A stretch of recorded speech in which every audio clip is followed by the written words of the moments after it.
all that counts. Okay, so one thing you can do, just in terms of throwing harder, is, I don't want to say put more effort into it, but you can move down the mound faster and more on balance than just, because you're here and it's very slow and deliberate.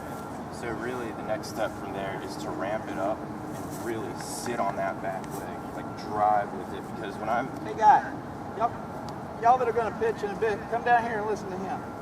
You can pick up what he's talking about. Joey and Joshua and Daniel. If he's not going to throw it back, I don't know. But anyway, so really think about driving on your back leg, because you have good hips, you have good control of your delivery now. So the next step is really just kind of ramping it up, making everything faster, more explosive.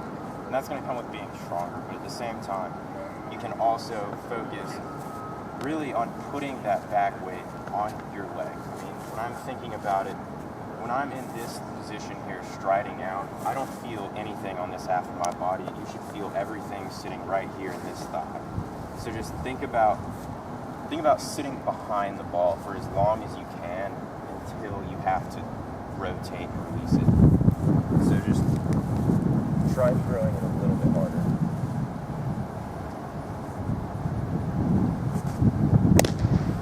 Here, I'll show you what I'm talking about. So lean here. I'm gonna do this. So lean into me. I'll hold you up. Okay. So come to your balance point. There, and then now lean into me. Like more. Put all your weight into me. I'll hold you up. Like, okay, and then bring this hip out more. Hip meaning butt, so stick your butt out towards me more.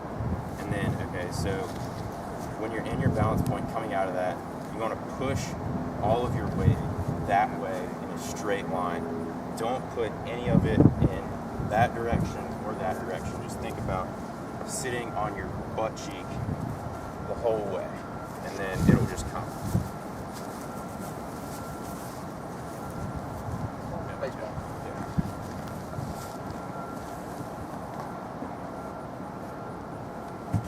Yeah, there it is. So when you think about it, that's good for drive. Now get more out in front over that front leg.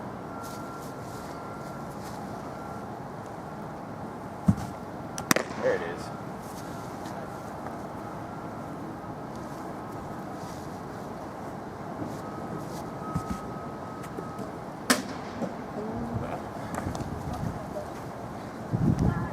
And think about throwing it through the catcher. Don't think about throwing it to him or at him. Don't think about hitting a spot. Think about throwing through him, because when you get that release point down, it's not going to feel like a deliberate arm throwing motion. It's just going to it'll feel natural, like it's just coming out. Like, do you feel that now? I mean, just think about really coming through the ball.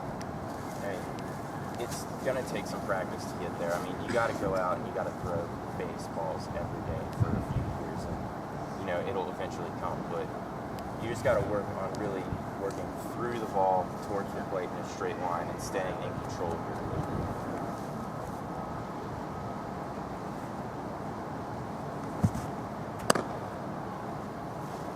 Good. You want to try a curveball? Yeah. Alright, so I'll show you guys this too. So there's a million different ways you can grip a curveball. My favorite, this is what Craig Kimbrell, this is what Jose Fernandez, pretty much anyone with one of the nastiest curveballs in the major leagues today throws it like this. So you put your middle finger, you take the horseshoe, grip it like a two-seam fastball, and then use the middle finger, move it a little bit up the seam, and then tuck your index finger in like that. And what that'll do is, don't put any pressure on this finger. It's really just there to help you balance the ball in your hand.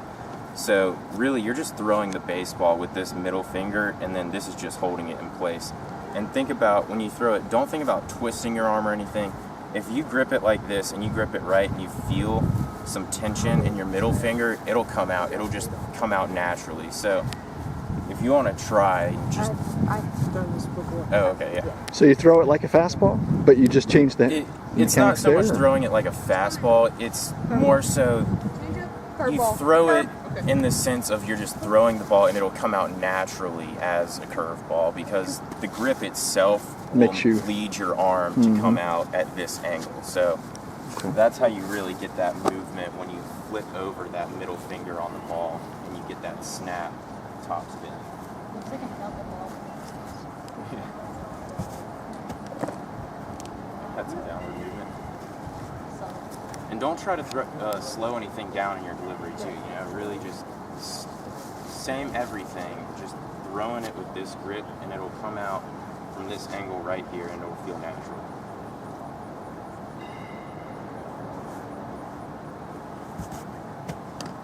Are you tucking your index finger like that, or are you? Okay. I mean, that's a personal preference thing. I personally like just leaving it right here on top of the seam because when I throw the ball, my release point is right here, and so what that does when I'm releasing it out here is that's putting all the pressure on this finger and this right here, and that's just going to make it tumble out in this motion right here. So I mean, don't think about slowing anything down and really kind of deliberately turning over it. Just think about throwing it from here. You just want to snap it with that middle finger. That's all it is.